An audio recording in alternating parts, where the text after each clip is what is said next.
Hi guys, welcome to விஷோ info. மாங்காய் சம்பந்தி எப்படி செய்யுதுன்னு பார்க்கலாங்க. வீடியோக்குள்ளே போகிறதுக்கு முன்னாடி நீங்கள் இன்னும் நம்ம சேனலை சப்ஸ்கிரைப் பண்ணலாம், சப்ஸ்கிரைப் பண்ணுங்கள். இப்படியே பக்கத்தில் இருக்கிற பெல் ஐக்கானை கிளிக் பண்ணுங்கள். அப்போ தான் நான் போஸ்ட் பண்ணுற வீடியோ எல்லாத்தையும் நீங்கள் உடனே பார்க்கலாம். வீடியோக்குள்ளே போகலாங்க.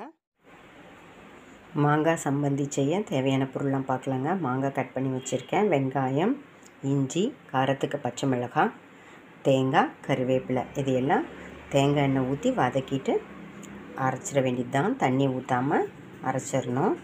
மாங்காயில் இருக்கிற தண்ணியே போதும், தண்ணியை ஊற்றாமல் அரைச்சிக்கலாம். இப்போ ஃபஸ்ட்டு வதக்கிறது எப்படின்னு பார்க்கலாங்க. இப்போ ஒரு பேனை ஹீட் பண்ணி வச்சுருக்கேன். இதில் நம்ம 1 டீஸ்பூன் தேங்காய் எண்ணெய் சேர்த்துக்கலாம். உங்களுக்கு தேங்காய் எண்ணெய் வேணான்னா நீங்கள் எந்த ஆயில் தேவையோ அதை நீங்கள் யூஸ் பண்ணிக்கலாம். இதை வதக்கிறதுக்கு 1 டீஸ்பூன் போதுங்க. இப்போ நம்ம எடுத்து வச்சுருக்கிற பச்சை மிளகாய் ஃபஸ்ட்டு சேர்த்துக்கலாம். இஞ்சி, வெங்காயம் கட் பண்ணி வச்சுருக்கோம், அதையும் சேர்த்துக்கலாம். கறிவேப்பிலை சேர்த்துக்கலாம். தேங்காய் மட்டும் கடைசியாக சேர்த்துக்கலாங்க. தேங்காவை ரொம்ப நேரம் வதக்க வேண்டியதில்லை. இப்போ மாங்காவை சேர்த்துக்கலாம். இதெல்லாம் நல்லா 1 நிமிஷம் வதக்கிக்கலாங்க.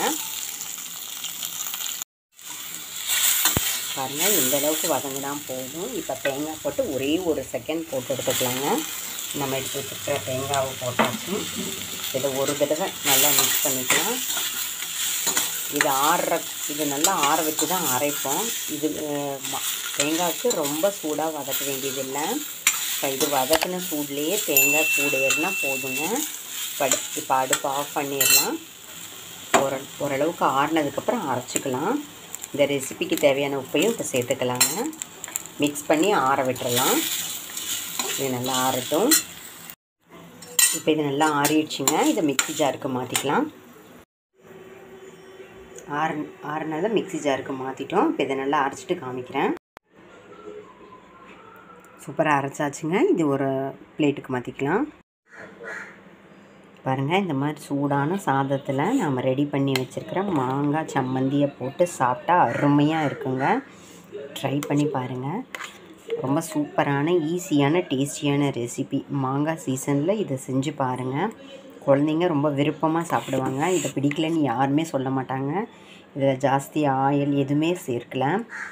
ரொம்ப சூப்பராக இருக்குங்க. இதை நம்ம ரெடி பண்ணி வச்சிட்டோம்னா இந்த மாதிரி ஒயிட் ரைஸுக்கு கலந்து சாப்பிட்லாம். லஞ்ச் பாக்ஸ் ரெசிப்பியாக கூட கொடுத்து அனுப்பலாம். தயிர் சாதத்துக்கு தொட்டுக்கலாம். இட்லி, தோசை, சப்பாத்தி, பூரி எதுக்கு வேணால் நம்ம தொட்டு சாப்பிட்லாங்க. அவ்வளோ சூப்பராக இருக்கும். செம்ம டேஸ்ட்டாக இருக்குங்க. உங்களுக்கு நெய் பிடிச்சா நெய், நல்லெண்ணெய், தேங்காய் எண்ணெய் எது வேணாலும் நீங்கள் மிக்ஸ் பண்ணி சாப்பிட்லாங்க. அவ்வளோ டேஸ்ட்டாக இருக்கும். இது வெறுமனே சாப்பிட்டு நல்லாயிருக்கும். உங்களுக்கு கூட ஏதாவது சிப்ஸு இல்லை வடகம் ஏதாவது வச்சு சாப்பிட்றதுனா சாப்பிட்லாம். அவ்வளோ அருமையாக இருக்கும். டேஸ்ட்டு நல்லா புளிப்பாக, காரமாக அவ்வளோ அருமையாக இருக்குங்க. ட்ரை பண்ணி பாருங்கள். என்னங்க, இந்த ரெசிபி உங்களுக்கு பிடிச்சிருந்தா லைக் பண்ணுங்கள், ஷேர் பண்ணுங்கள், கமெண்ட் பண்ணுங்கள். ஞாபகமாக சப்ஸ்கிரைப் பண்ணுங்கள். ஓகே, பாய்.